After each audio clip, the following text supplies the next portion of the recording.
We're on page 109 in the Halakha Bara. If we do today right, we don't have to. There's no wrong way to do it.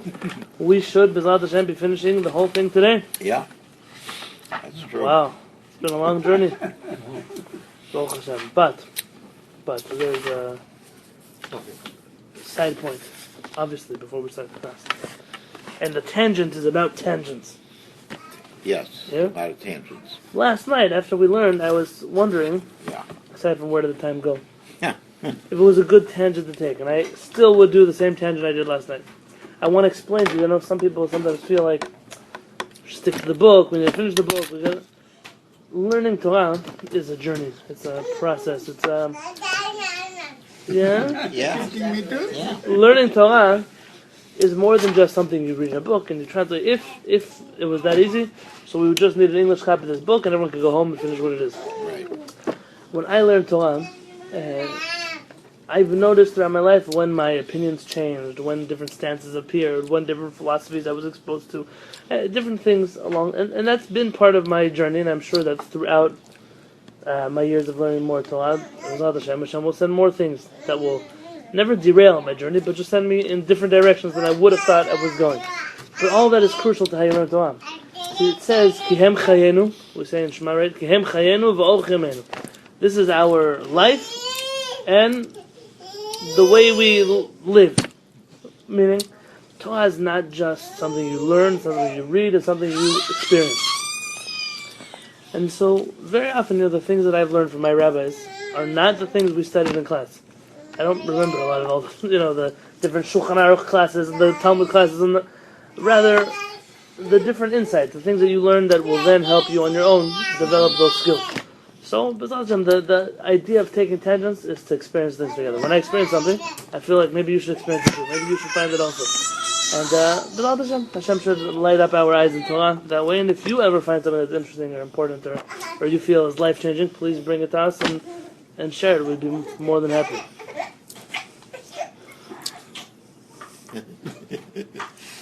You have to make allowances for... Sure, no, him I let. I'm just... Normally he likes his mom. Today? We studied in Shulchan Aruch last night. Maran told us that if you don't have water, what are you supposed to do? Use a rock. Use a rock or dirt or anything you could wipe. Use a rabbi's shirt. Use your own shirt. Use a rabbi's shirt. Now that's good. That's an interesting tangent.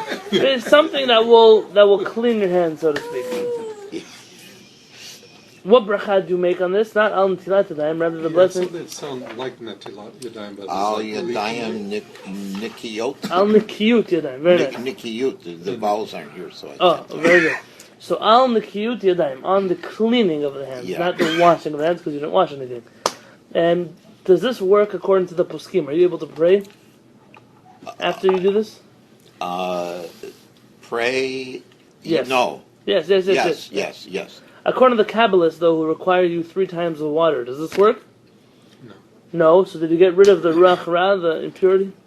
No. And therefore, you see there's a difference here between the poskim and the Kabbalists again. So what happens if you don't have anything, but you don't have water, you only have rock or dirt or something? What about the bad spirit? It's there with you all the time. Yeah, you just... Can you wash yourself maybe with a clean cloth? Yeah, this would also be, but again, it wouldn't get rid of the ruach ra. It would only get rid of the dirtiness. So what's the consequences of that? Very good question. I remember you read a little bit earlier on where do you say a bracha if you do find water later? Right.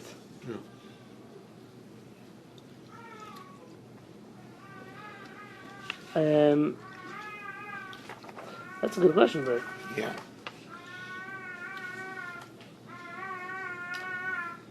No, I don't think so, because you already made a blessing now.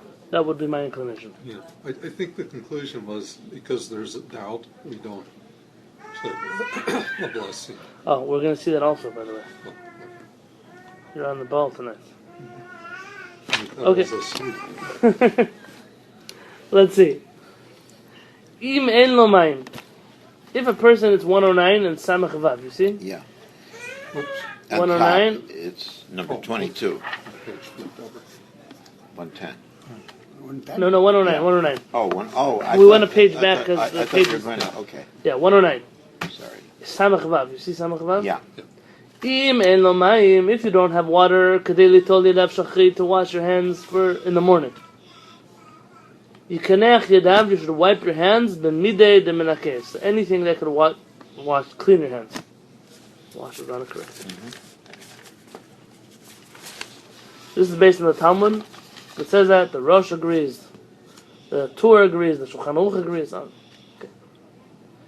Umidei de menakeh, and the things which are considered being able to clean, hainu tzro, that is a rock, as it says in Hebrew, even, or afar, or dust. Can you use milk or something else? Interesting. We're going to see that in the laws of washing hands for bread, if other liquids are okay. מה? אתה רוצה להגיד להם שי? הם גמרו, סיימו. אני אמרתי להם שאני יוצא. איך? אמרתי להם שאני יוצא. אוקיי.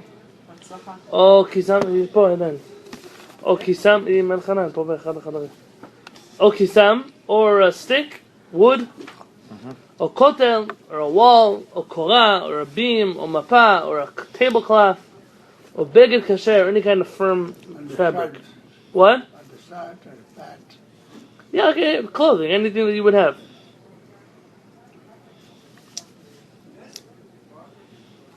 I mean, you Help me out. Why hard clothing? What does it mean hard clothing? What does hard clothing? What's it trying to say, do you think? Hard clothing? Yeah, like what's it saying? As opposed to... What? I'm trying to figure out. Soft clothing? What does that mean? what is it? Hot? Armor? As opposed to what? Would a tissue not work here because that's not cloth? Would a thin scarf not work? What does it mean when it says a hard? תשאיר פתוח, שאני אדע איפה נמצא אותי. תודה. What it means a hard cloth?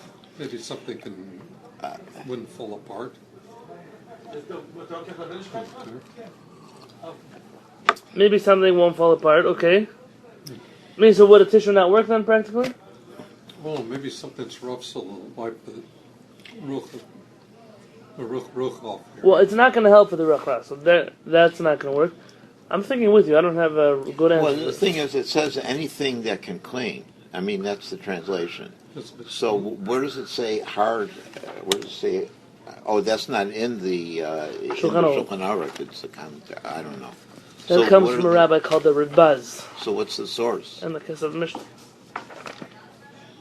No, what I'm asking is this just another suggestion? Or is the term hard cloth coming to exclude a soft cloth? When I say you can wipe your hands on a rock, it doesn't come to exclude wood. But when I say you can only use a flat rock, maybe that comes to exclude a round rock. You know what I mean? Yes. So if it would have said you could use a cloth, did the person who said this meant only a hard cloth?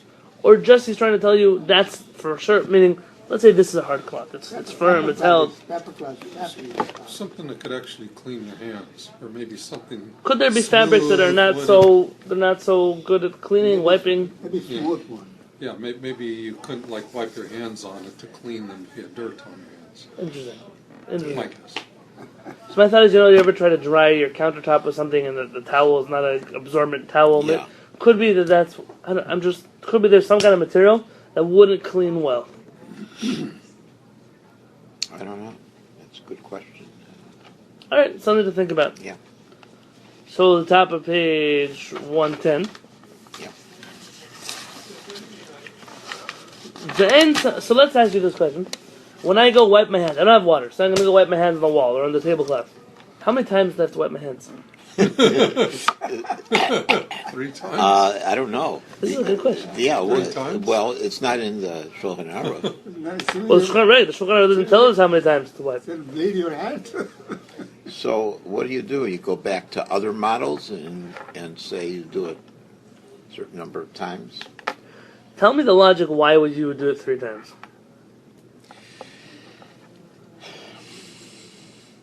No, you tell Because the us. Shulchan Aruch said so.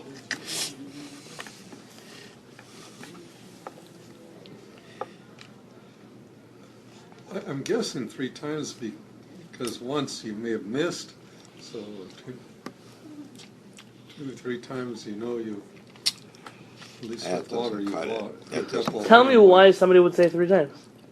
3 legs is stable. 2 legs is very stable. No, What's magic about 3? Something? something is magic about 3. So Okay. it could be So, whatever works by 3 times the water, Yeah. it should work by 3 times. Look, I mean, the logic is there's something behind the number 3. yeah, that's what I mean. Right? What's magic? Yeah. So now, what's the reason for only wiping once? Do you remember if you only have enough water to wash your hands once? Yeah. What's the reason in that and having enough water to wash your hands 3 times, practically? Remember this halakha we learned it? If you only have ability to wash your hands once, that makes who happy, but not someone else happy?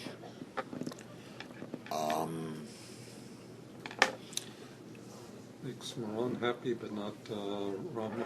No, close. So Ramad does mention this case. Should I help you a little bit? Tell us. There are 2 main reasons now for why you wash your hands. One is cleanliness, and the second is Get rid of to get rid of the ruach ra. Yeah. 3 Who says cleanliness? Get rid of what? Of the evil spirit, the the ruach evil ra. spirit. I think evil spirit. Who says one? The poskim or the Kabbalists? Poskim. The poskim, very nice. The Mekubalim tell us it's not just cleanliness, but it's also Evil spirit. ruach ra. So who is more particular about having to have 1 versus 3 versus 1? The couple. Kabbalists. The Kabbalists. So now think with me like this. Why would I tell a person to wash 1? What does that accomplish when you wash 1? For the Kabbalists, nothing. Nothing. For the poskim, Yeah, it's everything. Everything. What does Maran say? Maran says if you wipe your hands in something, it's going to help regarding Coming. cleanliness, but not spirit. The Spirit. evil spirit. so. Why would I wipe 3 times if it's not going to get rid of the evil Satisfy spirit? everybody. The Kabbalists. But the Kabbalists aren't happy if you wipe 3 times Why? because you're not using water 3 times. Oh, Wiping hands 3 times. I see. You see? So therefore, the only reason you would wipe 3 times is to get rid of the ruach ra. Right. But if you're not getting rid of the ruach ra anyway, so just wipe once, because the only reason you're wiping is for Okay. cleanliness. Make sense? It makes sense. That's good. Now the rabbi who says this makes a lot of sense when he says this. There are those who argue, namely the KSH and the Mishnah Berurah, say you have to wipe 3 times. If you can. And this rabbi answers, he says, no, you're making a mistake. He said, do you remember we learned before in Maran that if you dip your hands in the river even 10 times, it doesn't help you get rid of Spirit. the evil spirit. So he's saying there's no way to do it unless you pour water 3 times. Right. So don't even try. So why would other rabbis tell you to do 3 times? It seems like there is an opinion that says that wiping 3 times would get rid of the evil spirits. At least try to make those people happy. And who says that? Who says that wipe 3 times? The KSH and the Mishnah Berurah. The evil spirit. And what's their reason for it? Did this your reason? The one you gave, or do they give us? The evil spirit itself is something mystic. It's a good question. The Mishnah Berurah will probably say it clear. I'm going to just say here what the KSH is.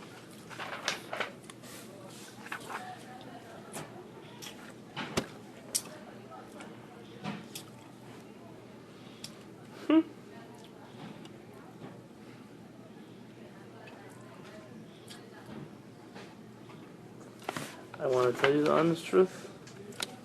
Is that the HaShamayim doesn't say what they claim he says.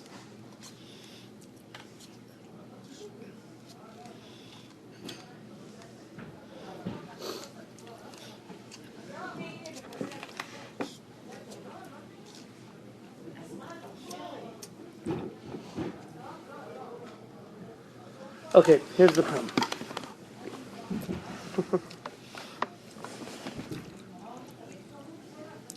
I was just talking to my wife today. We got a book on the Shulchan Aruch. And then the Shulchan Aruch is a commentary that brings down all kinds of other opinions on the Kitzur, but he paraphrases what they say. He said, I wish the person would have done this job without paraphrasing. Because how am I supposed to trust him that he understood the commentary properly? Let me read it in the original, and then I'll understand it for myself. I would discuss about the merits or the demerits. It helps people when you paraphrase for them. On the other hand, someone who wants a real accurate look, he's not going to... שיהיה לכם לילה טוב, תודה רבה שבאתם. רק בשמחות, בשורות טובות. בשורות טובות. לא רוצה להפריע. לא, לא, לא. בשורות טובות. אמת, גם מכם. Drasha me'ula, Baruch Hashem. Close, nobody would come forward. No, it is the rabbi who was speaking. I have to say goodbye. So,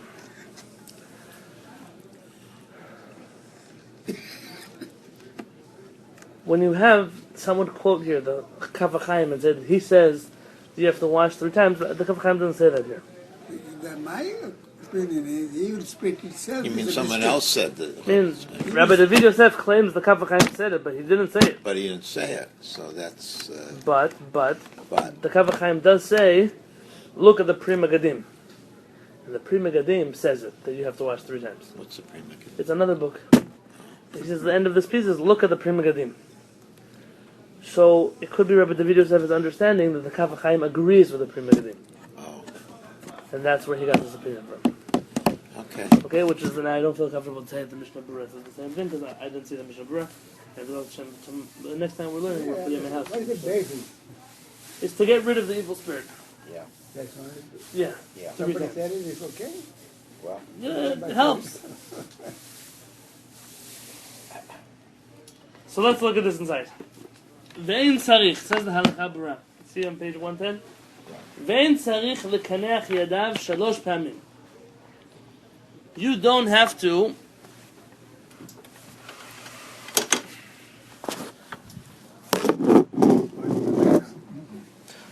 yeah, it'll work. You don't have to wash your hands, wipe your hands 3 times. V'dai b'kinuach pam echad. It's enough to wipe your hands once. V'amachmir, but one who's strict, lekanech yadav 3 pamim, to wipe his hands 3 times. Tell me what he says he's going to say. If someone's strict to do it, then he has to do it. Tavah alav bracha, he should get an extra blessing. V'kanech yadav mishnei tzdadim. An extra blessing. I mean, he'll get extra Oh, he'll reward get for extra it. rewards, Yeah. I see. So you only have to do once, but if you want to be strict, you can do 3. V'kanech yadav mishnei tzdadim. And you should wipe your hands on both sides of the hands. Meaning, someone might think, to wipe my hands means like this. It means to do both sides of the hand.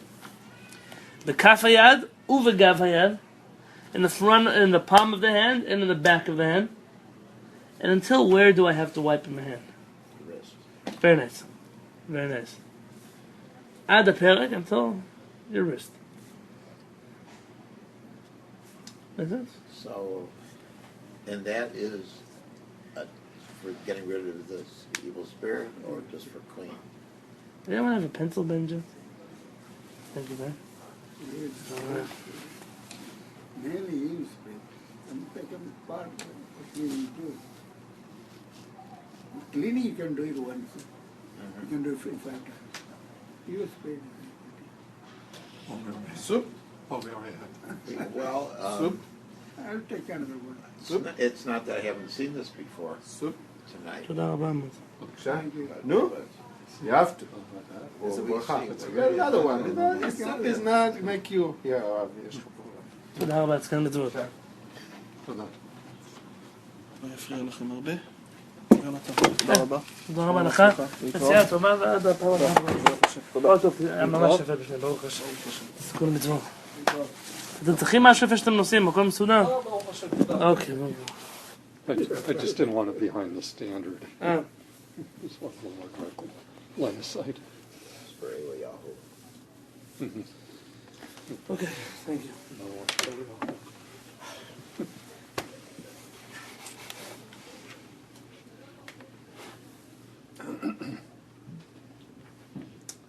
So you have to do until your wrist. ובדיעבד, and if after the fact, אם קינח ידיו עד סוף קשרי אצבעותיו, if you only drill till your knuckles, כיוון שיש sorry, מועיל הדבר, it works. Thank you. אבל אם קינח רק ראשי אצבעותיו, but if you only wipe the tips of your fingers, does that work? אין זה מועיל כלל, it does not work at all. Makes it clear.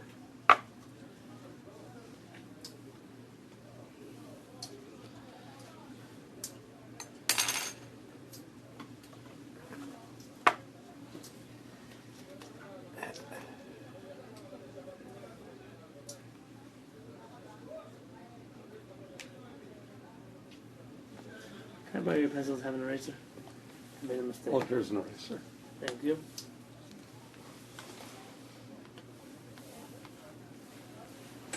Look at the sides.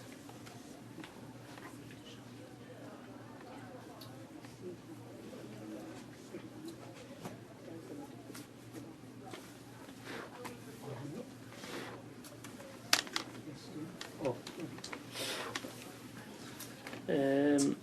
Rish Hay goes to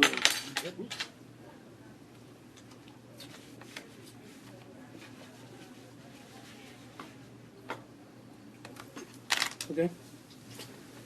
Thank you very.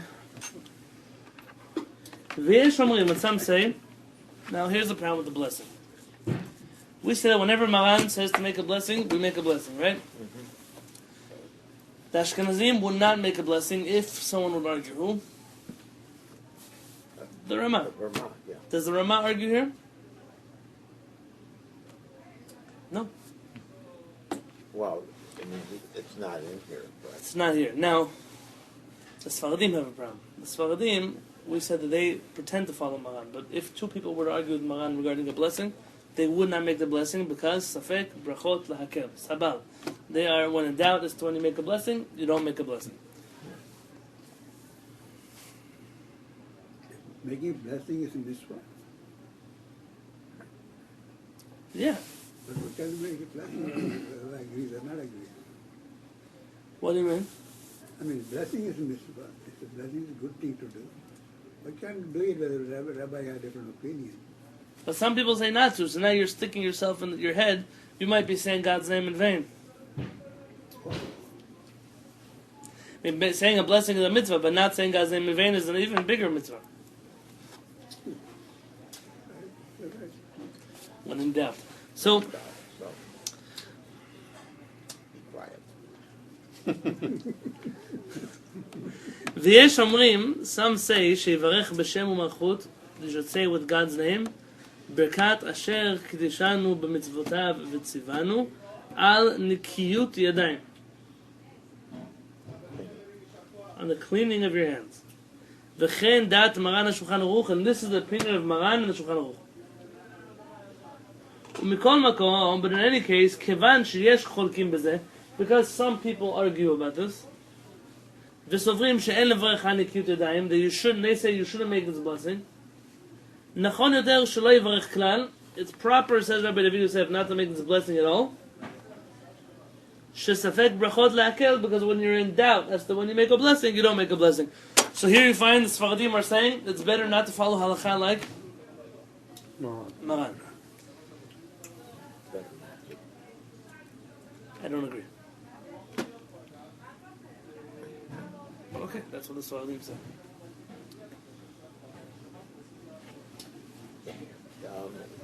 The translation of Mituat Yadayim is washing of the hands. The translation of Nikiyut, the cleaning of the hands. What's the subtle difference? I mean, in terms of washing and cleaning, the washing is for the cleaning, right? And you're washing your hands to clean them. So why is saying cleaning your hands, a substitute for washing? I don't know why one's okay and one isn't. Why can't they be interchangeable? I'm not sure I'm understanding. Okay. You don't say al netiyat yadayim when you use a rock, dirt, or anything instead of water, right? Right. Oh, because washing requires water. Okay. Never mind. I see. Okay, Baruch Hashem. Yeah, you can still ask your question the other way. Hmm? You can ask your question the other way. Yeah. I'm going to help you. Would- Why can't you say on the cleaning of the hands when you use water? Okay, that's a good question. That's a good question. That's very, very good. Why don't you ask the rabbi? You mean just anytime you wash your Yeah, hands? so that is a good question. That's a good question, right? So, It seems this blessing of Al And then I'm Nikiyut going Yadayim. to double this one. What if you got up in the morning, you already blessed, you washed your hands, you went to the toilet, you shared stuff. Later on, eat breakfast, you go back, you go to the toilet, and before you wash your hands, it's like, Netilat Yadayim, and then all of a sudden you're like, whoops. Why? Well, because you forgot. Because you forget that you're You eating. forgot your But habit is of it a washing blessing? your hands, and you keep saying it over and over again instead of like when you go to the It's bathroom. just becoming you say- automatic. Yeah, and That's when you have to make sure not to do things automatically. Right, and that's when you get up in the morning because you're in automatic form. Then Right. you're not conscious, Yeah. So especially when you Yeah. got Or up. semi-conscious.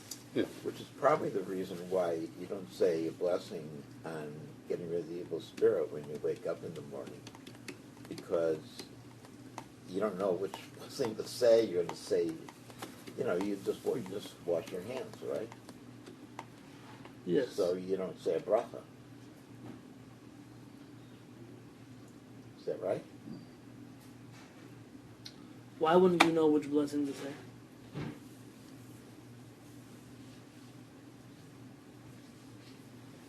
Well, I think that I thought the first thing you do when you Is wash. is wash to get rid of the Evil spirit. evil spirit. And why don't you say a blessing? Oh, that's a question. We're going to do that Yeah. right now. So come, let's look in the... My answer was that you're half asleep and you wouldn't know which thing to say. It's better not to say anything. Oh, that's Why- interesting. yeah. That's not the reason, but it's interesting. No, I know. It's Because interesting I don't. approach. I mean, that's the approach of an ignorant person. No, you're right. It's an Yeah. interesting thing. There are such halachot. Like if you know people are going to get confused and you don't do certain things. Right. Yeah. There are such halachot. Let's look at the footnote. You see Lamed Hey in the right column in the bottom? Yeah. Lamed Hey. Hine harosh. We want to understand why would someone say not to make a blessing if the Shulchan Aruch says to make a blessing. Yeah. Hine harosh. The Rosh Katav writes, Shim menakeh adav b'mideh de menakeh, that if you wipe your hands with something that can clean your hands, mevarech al nekiyut yadayim. You make this blessing on the cleaning of the hands. V'chein pasku hatur v'ashulchan aruch kan. And the Tur and the Shulchan Aruch both paskin that. They bring it as a halacha. Ulam midivrei hara'ah, but based on the words of the Ra'ah, Besefer Pekudat Halevim, in the book Pekudat Halevim, Nira, it appears, Shekol sheino notel nitila hakshera af lesuda, that any time you wash your hands, and it would work for shachrit, but it would not work for a suda, for the meal, ein lo mevarach klal, you don't make a blessing at all. Uveshelot v'tshuvot otzot Yosef shabasov hasefer, and in my questions and answers, says Rabbi David Yosef, in the back of this book, Hevenu, we quoted Sheladat HaZohar HaKadosh, that according to the Zohar, Binyan Netila B'Kli L'Netilat Yadayim Shachrit L'Ikuvam, that regarding washing your hands, you have to have a cup, and if you don't have a cup, then you don't ever make a blessing, because you don't consider washing your hands. Uv'Akdamat HaZohar HaKadosh, in the introduction to the Zohar, it says, Sh'asur levarech shum bracha ba'od ruach ra al yadav, that you're not allowed to make any blessings so long as the ruach ra is on your hands. So the Kabbalists seem to have an agenda not to let you make a blessing, because for them, this wiping of the hands doesn't work to get rid of The evil spirit. the evil spirit. But they're arguing directly with Maran, who says you could pray. Yeah. So I'm curious to see that, so would Rabbi David Yosef say also that you shouldn't pray? Because these rabbis say you can't pray either? Yeah. And that's why I'm not comfortable with how far he takes us. V'chen katav Maran HaChida b'Berkei Yosef. The Chida writes this in the Berkei Yosef.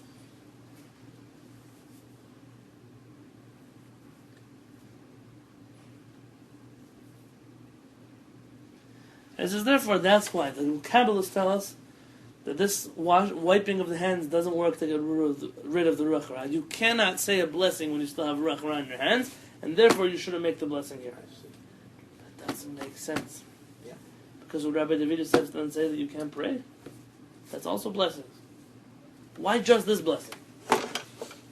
Here you have Maran tells you to make the blessing. I mean, according to the Kabbalists, you can't pray at all unless you have water. Why is Rabbi David Yosef only considering the Kabbalists by this blessing of Al Nekiyut Yadayim and not by the rest of Tefillah? I don't have a good answer to the question. So I'm not comfortable with his halakhic ruling.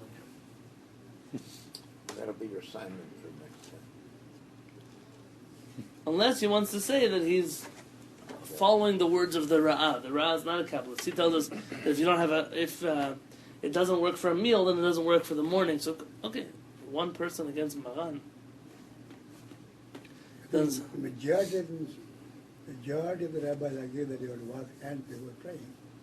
Yeah, and that you would make a blessing here even if you don't have water. The question here is about the blessing. Okay. But the custom is not to say a blessing when you wash your hands. Depends who you ask. So there are people who do make a blessing after getting up at... No, we're not talking about it. Here we're talking about your Just, normal just Tilat to Yadayim. wash Yeah. it. Okay, all right. I was confused. I thought we were talking about getting rid of the evil spirit when you wake up. Well, they would also then be talking about the evil spirit when you go to the bathroom. You didn't, until Okay, you didn't all right, do this. all right, Yeah. all right. That's a good point, by the way. Either way, the Kabbalists are worried about Ruach. Ven hakinuach b'midei demenakei, we're on page 111. You usually have something to get a good spray. So you would spray. 111. You see 111 under the lines. Ven hakinuach b'midei demenakei mo'il ela kedei litpalev. This wiping of the hands only works for food. Not for food. For praying. But not to get rid of the ruach ra. And now comes to answer Barry's question. If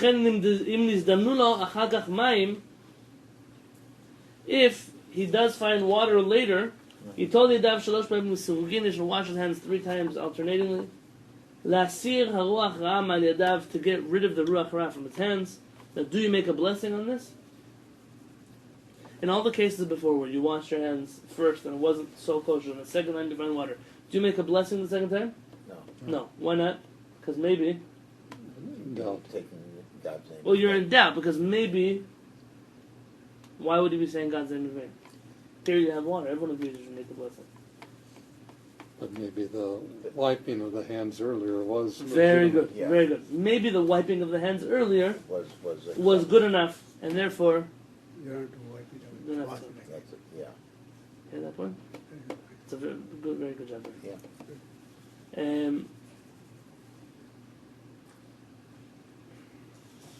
How do you know which section of the commentary relates to which section of the Shulchan Aruch? He doesn't actually match it up.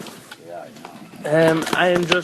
I'm matching it myself. I know. He's pretty good about keeping it on the same pages almost. Yeah. But like for example, on page 109, that really should have been on 110. Yes, that's what So I mean. That's what I mean. Okay. No, that's what you eat.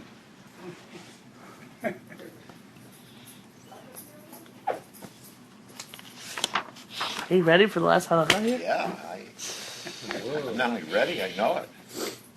Okay, now it's ready. He's ready one step ahead, Jack. Now we're going to have to answer on the little table here. Hey, you want some soup? Not yet. Yeah, I've got a cup here. Here we have I'll try. actually 2 cups.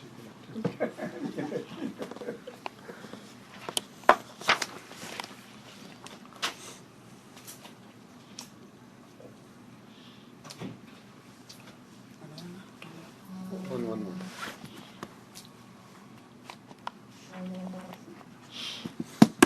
Says Maran on the top. How long we've been learning for? We've been learning this Siman, I think, since August. Could it be? I don't know. No, it not doesn't that make far sense. back. No, not that far. I don't know when. Must be It since has to be after Sukkot. Hanukkah. Hanukkah, yeah. Could it be? When? That we've been studying this chapter. Could be.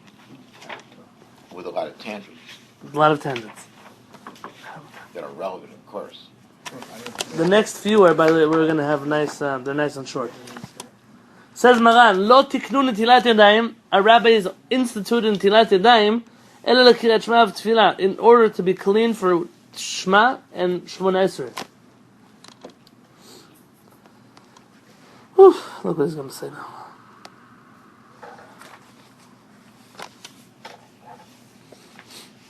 This halakha is going to ruin everything you know about washing your hands. Maran leaves the best for last. I was wondering about that when I read it. Maran was a halachist and not an apologetic for being a halachist. Hold it. Someone calls you once, twice, 3 times. How many times do you think? It's not somebody that I'm worried. Maybe it's an emergency. It's not an emergency. Just Can you repeat the first sentence? our rabbis instituted Netilat Yadayim for Shema and Shemona Esrei. Aval brachot de shachrit, but the morning blessings, yechol levarech kodam netilah. You're able to say the morning blessings before you wash your hands. How come? You're saying the blessing without washing your hands. You hear?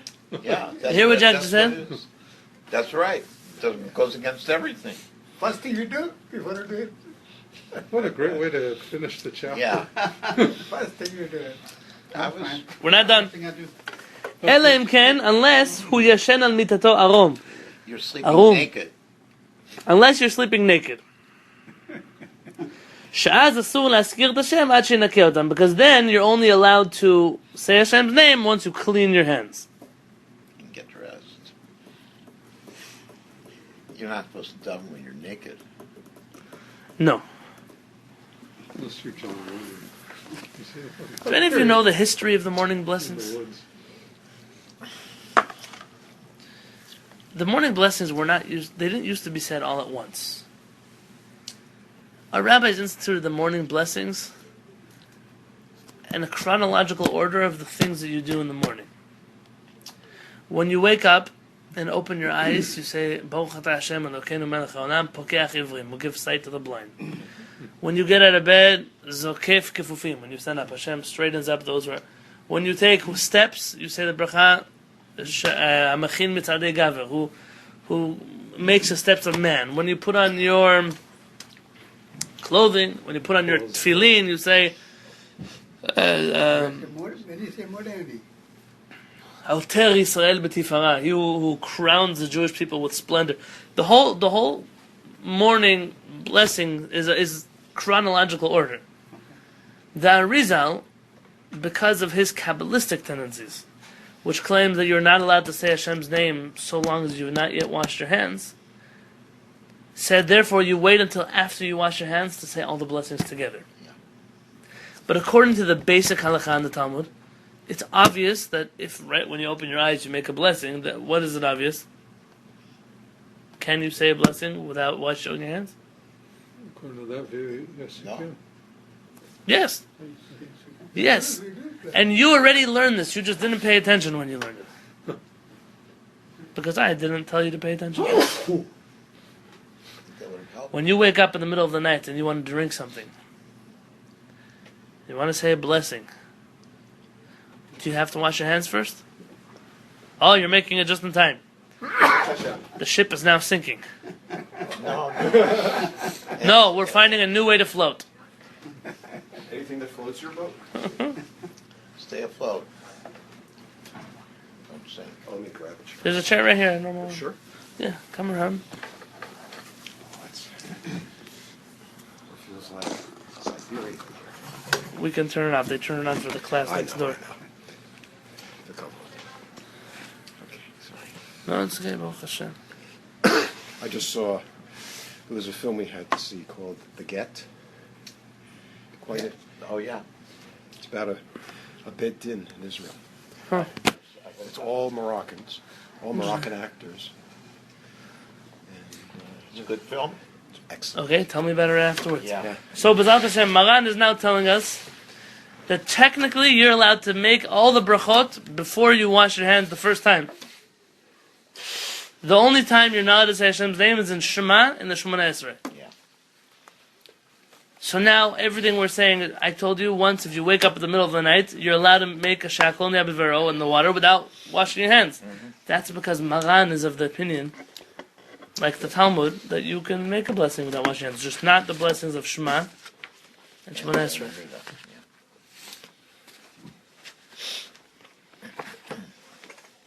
Blasphemy. So what does Ramah say? Nothing. He agrees with Maran. Okay. If Maran is a halachist, Ramah is even more of a halachist. Yeah. Ramah doesn't veer from halacha because of Kabbalah, ever. He veers from halacha for customs.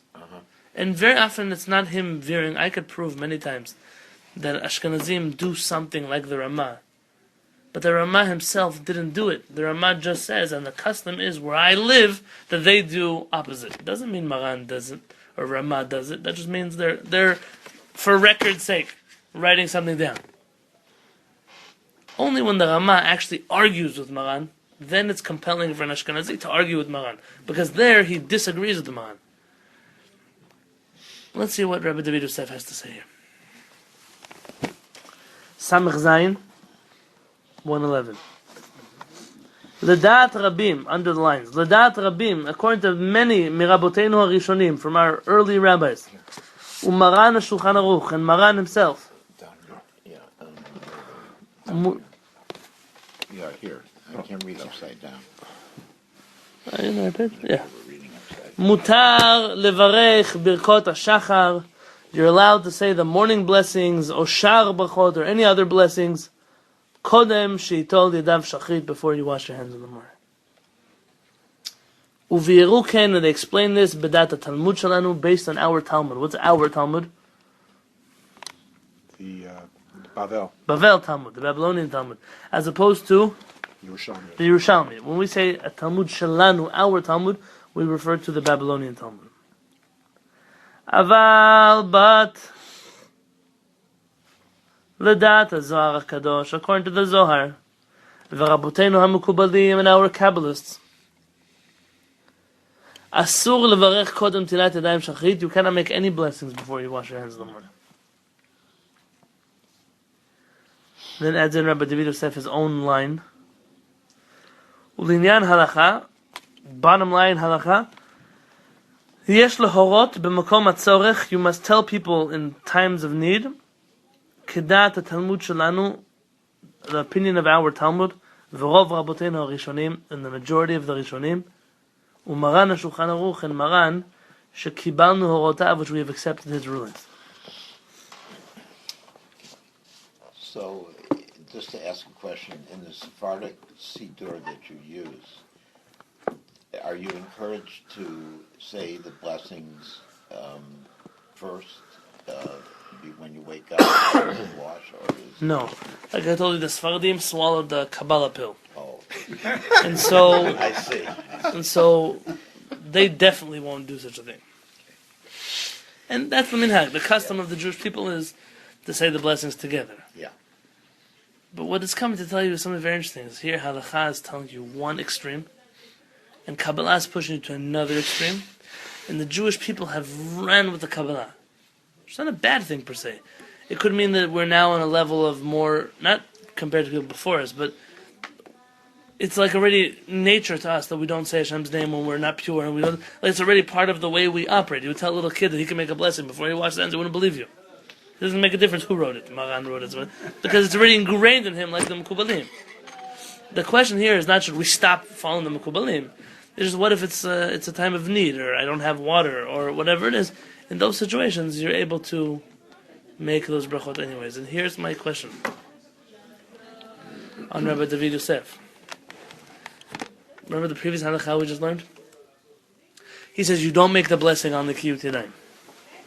Why? Because even though Maran says to make it, according to the Mekubalim, you're not allowed to Say a blessing before you wash. very nice. And you didn't wash your hands, you just wiped your hands. Yeah.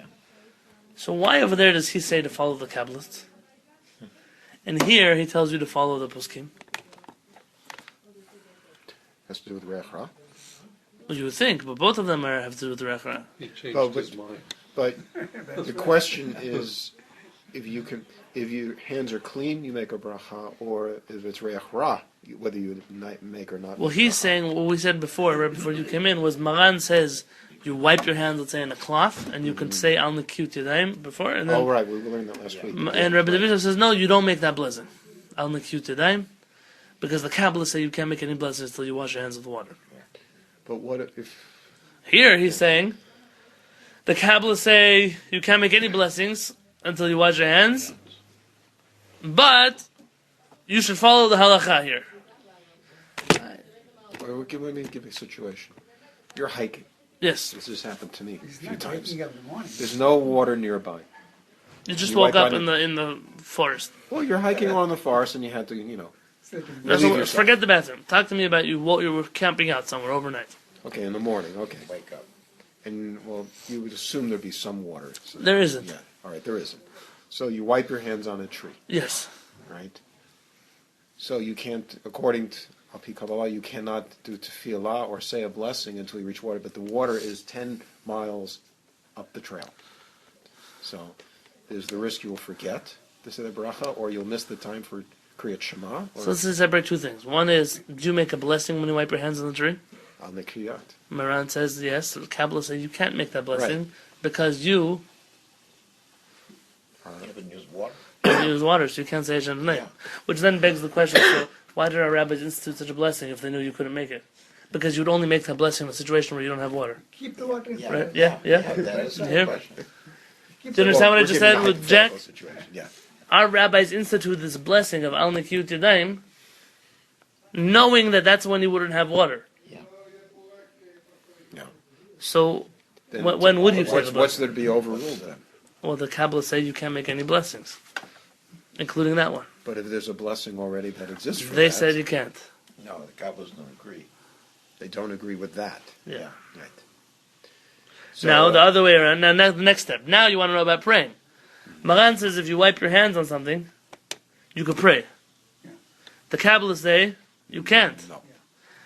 Rabbi David Yosef says you pray. So why did you agree with the Kabbalists by one blessing, and then disagree with the Kabbalists regarding prayer? Why? I don't know.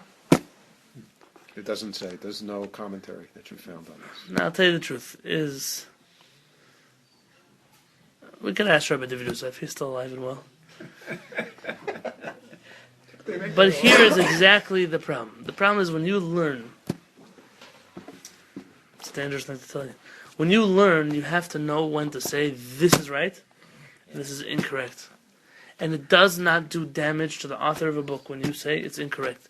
I was just reading now one of the Mekubalim, Rabbi Chaim Palaji. He writes his descendants that if you find anything in one of my books that is inconsistent or it's not correct, please don't say I'm his grandson. I have to follow in his ways. Don't. He said rather I prefer the truth. He said, I'm in a world of truth now. He said I much prefer you do what's true. He said because if I was alive, I would also change my mind. And that's something important. When we learn Sfarim, we have to know we learn Sfarim of holy people, people who are like angels. But at the end of the day, they were people. And we are not allowed to just say, oh, we accept blindly whatever's in this book. The only time we did such a thing was Torah and Har Sinai. That wasn't given to us by a person, that was given to us by Hashem. The second time we did such a thing was in the Talmud. But the Talmud, we accepted the Talmud blindly, so to speak, because the Talmud itself is a book of arguments that clarifies the logic behind everything. There are no inconsistencies because the Talmud allows you room to argue. But when you hear somebody say, oh, we're this kind of student of this rabbi or that rabbi, I mean, I once killer of parrots or parrots, I don't understand. You said this, I don't. He said, be very careful. He said, I am not Moshe Rabbeinu. He says, you're my student, you think you're my student. But at the end of the day, if you find something that you don't agree with, you have to bring it up with me. And you have to then just do what you know is right. But there's a whole school of thought in rabbinic Judaism, like let's say certain aspects of Baltimore. Listen to what the Rav says, and that's it, and don't question. There's that.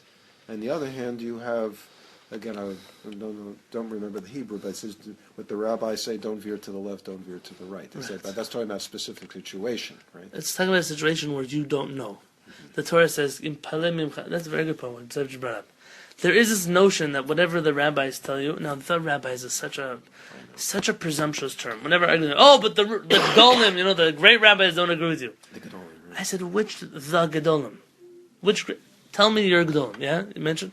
And which ones are? But good other with each people other? wouldn't agree. They have their own great rabbis, and some of the ones you mentioned don't even sit at the same table with each other. So I'm not saying clearly they're bad people.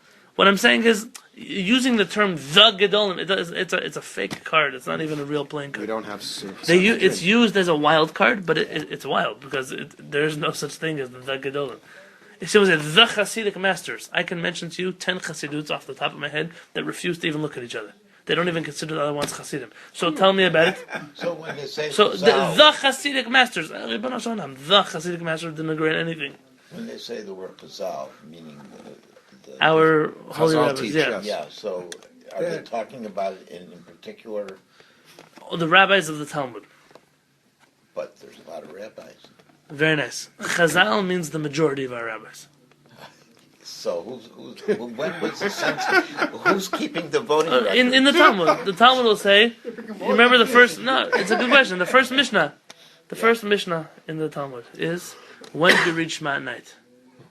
We learned that. Rabbi Eliezer says one thing, Rabbi Gamliel says the second thing, and the Chachamim say the third thing. The rabbis, excuse me. The consensus was the only two rabbis who disagreed were Rabbi Eliezer and Rabbi Gamliel. And then everybody Halakha follows the rabbis. The majority is what rules. By the way, from there you learn that the consensus can only be in such a place where everyone knew what the other one held, everyone was together, they were sitting together. Yeah. Today, there's no such thing as majority of rabbis. So, the majority of rabbis in the world don't, well, it depends how you count. Let's say I'm going to count all the Chabad rabbis, and all the Eish Torah rabbis, and all the Young Israel rabbis, and all the Baltimore rabbis.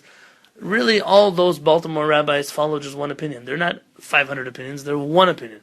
All the Chabad rabbis, 4,000, 5,000, 6,000, however many shluchim there are, they're all following one opinion, and that's been the Lubavitch Rebbe. It's not their own opinion. All the rabbis from Eish Torah are following Rabbi Weinberg. It's not their own opinion, it's one. So at the end of the day, you're talking about four opinions. And out of the four opinions, it depends how do you make your consensus. And so you don't have such a thing as a consensus really today. And it's not necessarily a bad thing. Not necessarily a good thing either. Just Jewish not. thing. Yeah, it's one of those things that we do. So how did we get to this topic? We were mentioning that when you learn, you have to be able to say, so we've learned this rabbi, he's taken us 111 pages. Why would he lie to us? He's not lying to you. Something's inconsistent here.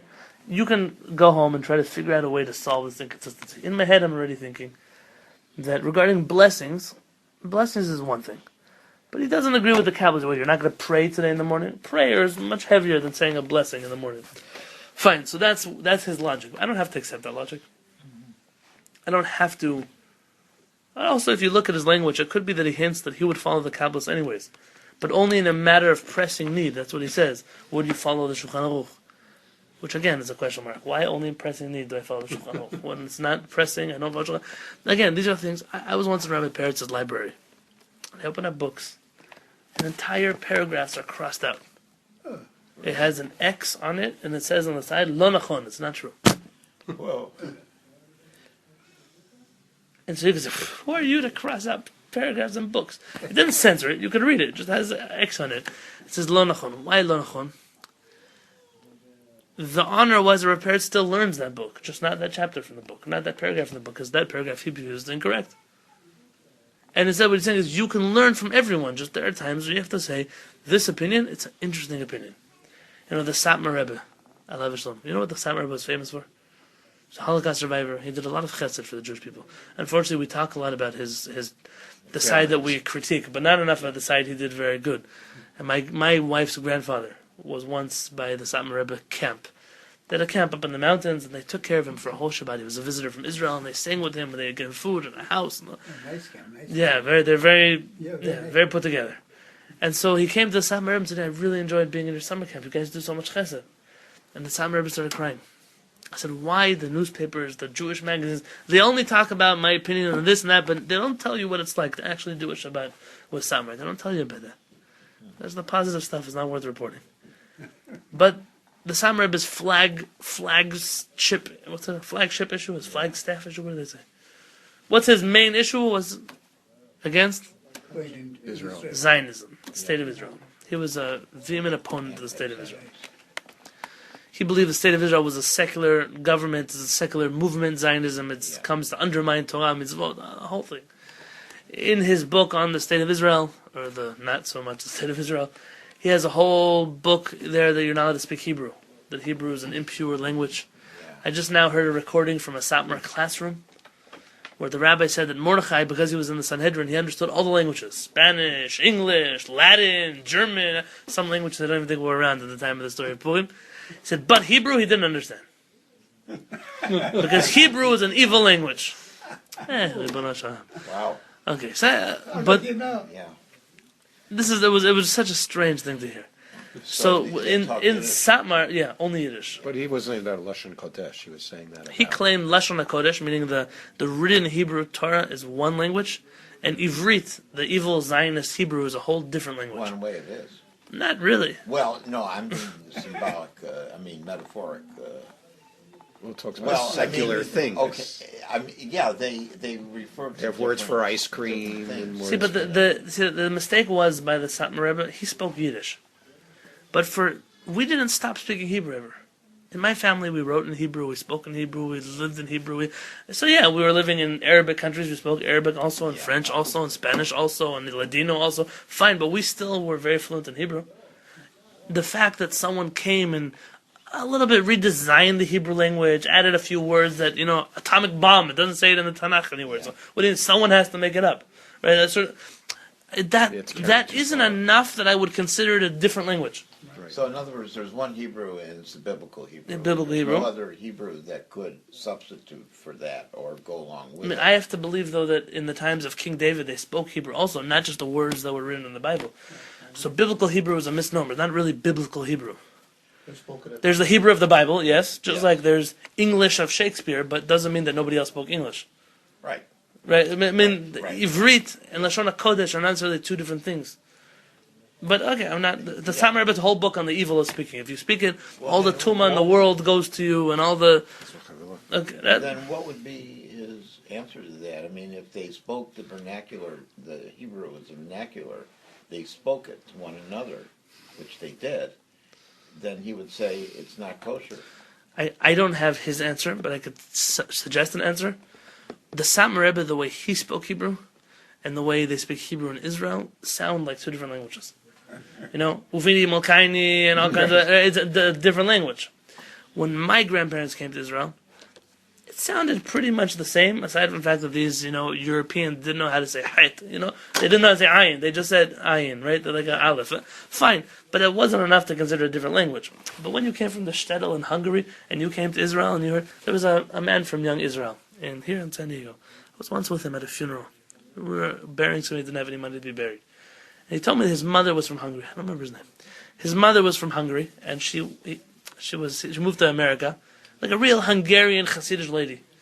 And she was sitting at a wedding, and they invited Rabbi Avadia from Israel to come be the Mesader Kedushin. And he made a hamotzi lechem minaretz, the hamotzi blessing on the bread. And afterwards, she turned to her son and says, "Was that in Hebrew?" I said, "Yeah." I said, "Is that a rabbi?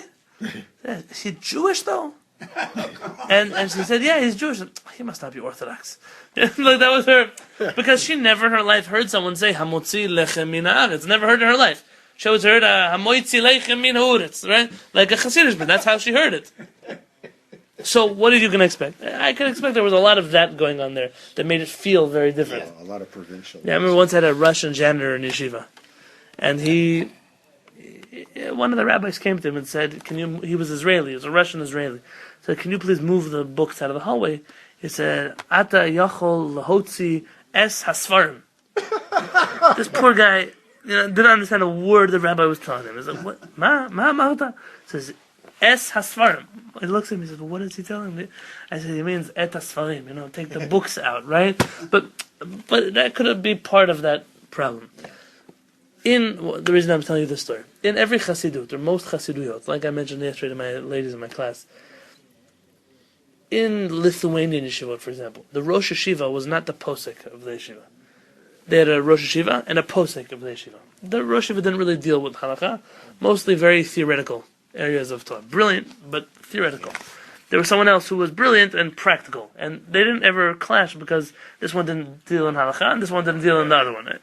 That's, for example, what I said yesterday was Rabbi Abadi was Rabbi Aaron Cutler's posek. What does that mean?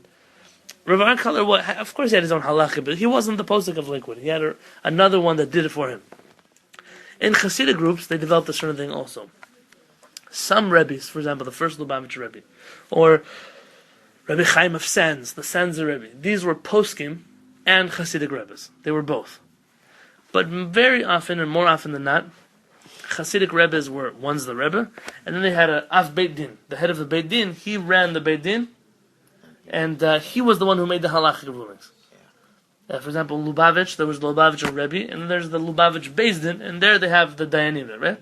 That's how it works. So in most Hasidiyot, that's the way it works.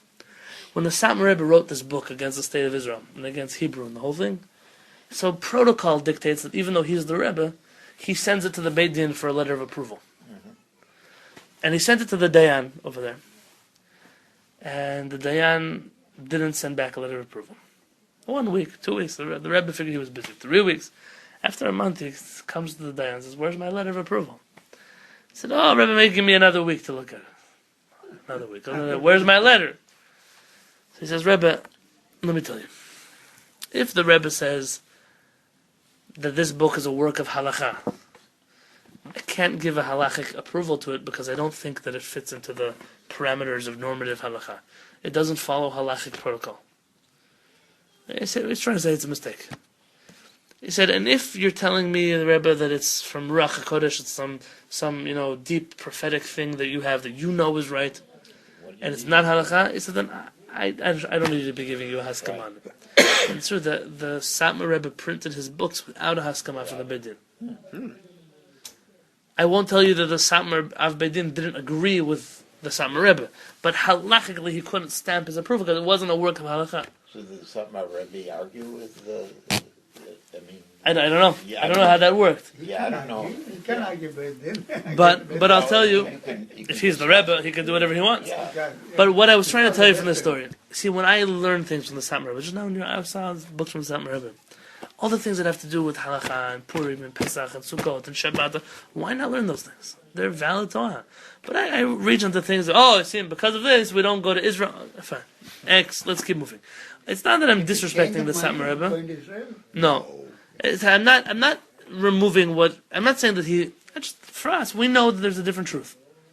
So it shouldn't scare a person. We're so used to, if you don't agree with the person's opinions, you can't like the person, you can't study from the person. It's not accurate. Unless the person themselves are a bad person. If the person themselves are bad, if Chalila, we're not talking about the Satmar Rebbe. We're talking about a person though who was a Rasha, and his whole ways are wrong. And so he likes to write Divrei Torah also. I don't need your Divrei Torah. Your Divrei Torah are also tainted with the bad personality that you carry.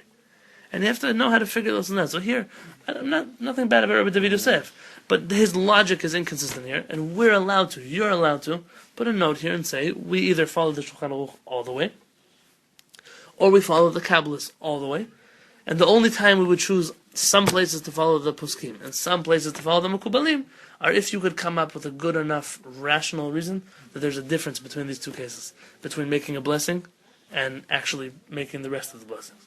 If you could do that, then could be you can justify Rabbi David Yosef, and then you have your own opinion. Yeah? But a posek has tremendous responsibility. Understanding we're human and human beings make errors, but sometimes an error on an issue, let's say like Eretz Yisrael, can lead to, God forbid, life or death for many people. Sure. Like many of the rabbis in Europe before the war who said, don't go to Israel. Right. It's an evil place. Hashem is going to figure out what's going to happen here. It's going to be okay. Those rabbis, I don't know, I'm not jealous of, I wouldn't want to have that guilt on me. And I'm sure that somewhere in that Holocaust they changed their mind. I'm sure. But it was too late. It was too late. There was a rabbi, I don't want to say his name, a famous Rosh Hashiva who was from Europe, and he was collecting in America. I said, why do you stay? There's a war now in Europe. Wait and go back after the war. He said, no, Europe is the holy place. Hashem is going to save me, and he went. And we lost him. And sometimes I wonder, is that yesterday Simcha mentioned a book called Ema Banim Smecha. It's worth buying it. It's an English book. It's a Hebrew, but they translate it in English. Ema Banim Smecha. Written by a rabbi named Rabbi Yisachar Shlomo Teichtal. Rabbi Teichtal was a Hungarian rabbi of the Satmar persuasion. He wasn't Satmar per se, but Hungary pretty much agreed on their anti-Zionist stance. And he was one of the big Dayanim from the Beit Din who argued against Zionism, against moving to Israel, against the state of Israel, against secular people being allowed to build in Israel. And somewhere in that war, he changed his mind. And he wrote a whole book proving that he was incorrect, and that his colleagues were mistaken, and using Torah sources disproving everything that he's been preaching for his whole life. And he didn't survive the war. This book have dates when he wrote each one? We know when he started writing the book. He didn't survive the war. He was murdered by the Nazis in Machshma. And we have the book, though. He hid the book, he buried it, we have it. I once met a grandson of his who was anti-Zionist. Still, I told him, but what about your grandfather? He said, Nebuch, in the war, people have PTSD and all kinds of things, and they go crazy a little bit. So our grandfather, he went crazy in the middle of the war. Meaning, even the truth is looking at him in his face, he's not willing to look at the truth. But what's interesting is this book is not written by a Rav Kook, who was always, a Zionist. It's not written by the head of Bnei Akiva. This book was written by somebody who was deep in the trenches of Hungarian Europe, and in that Europe wrote a book proving why you should go to Israel and why these things are good, and very big, faith questions, real questions like why does Hashem want the state of Israel to be built by people who are not Torah observant? It's a great question, and it's an incredible work. It's a real classic. If you can get it, Ema Banim Smecha is something to add to your library. Right now, though, you have to add into your belt one more notch because you just finished Siman Dalet, Baruch Hashem. So Mazal Tov, Siman Tov, Mazal Tov, Mazal Tov, Siman Tov, Siman Tov, Mazal Tov, Mazal Tov, Siman Tov, Mazal Tov, Mazal Tov, Siman Tov, Yehelanu.